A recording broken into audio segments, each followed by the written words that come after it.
வணக்கம். நான் உங்கள் அன்பான சயின்டிபிக் வேதிக் அஸ்ட்ராலஜர் அஸ்ட்ரோலஜி பேசுகிறேன். நல்லது நினைப்போம், நல்லதே நடக்கும். சயின்டிபிக் வேதிக் அஸ்ட்ராலஜி முறையில எந்தவித மூட நம்பிக்கைகளையும் போகாமல் உள்ளது உள்ளவாறு மிகைப்படுத்தாமல் பார்த்து கொண்டு இருக்கிறோம். அந்த வரிசையில் இந்த வீடியோல நம்ம என்ன பார்க்க போறோம்னு பாத்தீங்கன்னா, செவ்வாய் திசை. செவ்வாய் திசை எந்த மாதிரி ஒரு பலனை எந்த லக்னக்காரருக்கு கொடுக்க போகிறது என்பதை நாம கொஞ்சம் பார்க்க போறோம். செவ்வாய் திசை பாத்தீங்கன்னா 7 வருடங்கள் வருகிறது. அந்த வருடங்கள் எந்த லக்னக்காரர்களுக்கு ஒரு பொற்காலமாகவும் எந்த லக்னக்காரர்களுக்கு ஒரு அவயோகத்தையும் கொடுக்க போகிறது என்பதை நாம நல்லாவே பார்க்க போறோம். இப்ப பாத்தீங்கன்னா, செவ்வாய், குரு, சந்திரன், சூரியன், கேதுங்கிற ஒரு அணியினர், சுக்கிரன், சனி, புதன், ராகுங்கிறது ஒரு தனி அணி. சோ செவ்வாய் எந்த லக்னக்காரருடைய எந்த லக்னத்தோட அதிபதிக்கு நட்பு கிரகமாக வருகிறதோ அந்த லக்னக்காரருக்கு அற்புதமான ஒரு பலனை கொடுக்கக்கூடியது என்பது வேத ஜோதிடத்தோட அடிப்படை தத்துவம். அதனாலதான் நட்பு, பகை, நீச்சம், அதிநட்பு, விரோதம், ஜென்ம விரோதம் இதெல்லாம் நம்ம ரிலேஷன்ஷிப்ல கொண்டு வரோம். அதை வச்சுதான் பலன்கள் எடுக்க முடியும். இப்போ பாத்தீங்கன்னா, செவ்வாய்ங்கிற கிரகம் தனுசு லக்னம், மீன லக்னத்துக்கு ராஜயோகத்தை கொடுக்கக்கூடியவர். ஏன்னா செவ்வாய் தனுசு மீன லக்னத்தோட அதிபதியாகிய குருக்கு அதிநண்பராக வருகிறார், அதிநட்பு கிரகமாக வருகிறார். சோ அவருக்கு மீன லக்னம் எடுத்துட்டீங்கன்னா, செவ்வாய் 2க்கும் 9க்கும் உடைய பாகிஸ்தான் அதிபதி என்று சொல்லப்படுகிற 9க்கு வரக்கூடிய ஒரு அதிபதியா வரவனாலையும், தனுசு லக்னத்துக்கு 5ஆம் வீடு 12ஆம் வீடு அப்படிங்கிற லட்சுமி ஸ்தானம், பூர்வப்புண்ணிய ஸ்தானம் என்ற 5ஆம் வீட்டுக்கு அதிபதியா வருவதனால் மீன லக்னத்துக்கும் தனுசு லக்னத்துக்கு ராஜயோகத்தை கொடுக்கக்கூடிய ஒரு கிரகமாக வருகிறது. நல்ல ஒரு மிடில் ஏஜ்ல செவ்வாய் திசை தனுசு லக்னம் மீன லக்னத்துக்கு வந்தா அருமையா இருக்க போறது, கொடுத்து வச்சவர்களாக இருக்க போகிறார்கள். அதே சமயத்துல எந்த ஒரு லக்னக்காரர்களுக்கு செவ்வாய் வரக்கூடாதுன்னு பாத்தீங்கன்னா, கன்னி லக்னக்காரர்களுக்கும் மிதுன லக்னக்காரர்களுக்கும் வரக்கூடாத ஒரு தசையாக இருக்கிறது. ஏன்னா புதன் அவருக்கு பிடிக்காத ஒரு கிரகம். மிதுன லக்னம் கன்னி லக்னத்துக்கு அதிபதி சொல்லப்படுகிற புதன் உங்களுக்கு தெரியும். அந்த புதனின் லக்னமாகிய கன்னி லக்னம் மிதுன லக்னத்துக்கு செவ்வாய் திசை 7 வருஷம் வரும் பொழுது பாடாப்படுத்துகிறது.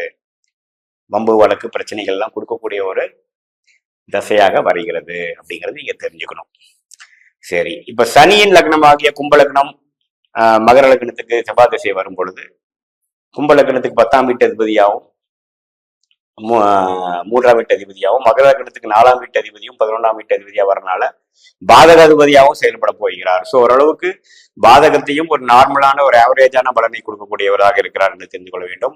அவர் திருப்பலம், ஸ்தானபலம், திக்பலம் பெறும்பொழுது ஒரு நல்ல பலனை எதிர்பார்க்கலாம்.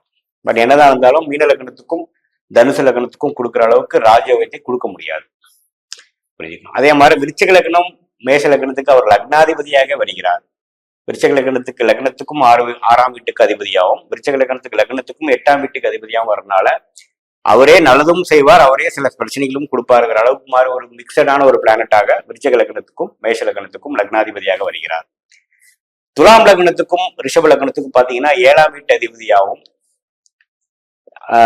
12ஆம் வீட்டு அதிபதியாகவும் வருகிறார். சோ அவரும் பாத்தீங்கன்னா லக்னாதிபதியாகிய சுக்கிரனுக்கு நட்பு கிரகமா இல்லாதனால செவ்வாய் திசை ஒரு சுமாரான பலன்கள் தான், பெரிய ராஜயோகத்தை எதிர்பார்க்க முடியாது என்பதை நாம தெரிஞ்சுக்கணும். கடக லக்னம் சிம்ம லக்னத்துக்கு பாத்தீங்கன்னா மீன லக்னம் தனுசு லக்னத்துக்கு கொடுக்குற அளவுக்கு நல்ல ராஜயோகத்தை கொடுக்கக்கூடிய ஒரு தசையாவும் செவ்வாய் திசை வருது. ஸோ செவ்வாய் திசை கடக லக்னம், ரிஷப லக்னம், தனுசு லக்னம், மீன லக்னத்துக்கு அருமையான பலன்கள், ராஜயோகத்தை கொடுக்கக்கூடிய கிரகமாக வருகிறது. ஏன்னா அவர் ஏதோ ஒரு திரிகோண அதிபதியாக வருகிறார். அந்த 4 லக்னத்துக்கும். கடக லக்னத்துக்கு பாத்தீங்கன்னா 5ஆம் வீட்டு அதிபதியாக வருகிறார், சிம்ம லக்னத்துக்கு 9ஆம் வீட்டு அதிபதியாக வருகிறார். சோ இப்படி இருக்கும் பொழுது இந்த 4 லக்னக்காரருக்கு செவ்வாய் திசை வரும்பொழுது நல்ல பலன்களும், மிதுனம் கன்னி லக்னங்களுக்கு மிகவும் ஒரு இக்கட்டான ஒரு பாதகத்தை கொடுக்கக்கூடிய ஒரு தசையாகவும், மற்ற லக்னக்காரர்களுக்கு ஒரு மீடியமான ஒரு தசையாகவும் செவ்வாய் திசை அறியப்பட வேண்டும். செவ்வாய் 10ஆம் இடத்துல திக்பலம் பெறுகிறார், விருச்சிகத்திலையும் மேஷத்திலையும் ஸ்தான பலம், ஆட்சி பலம் பெறுகிறார், மகரத்துல உச்சம் பெறுகிறார்.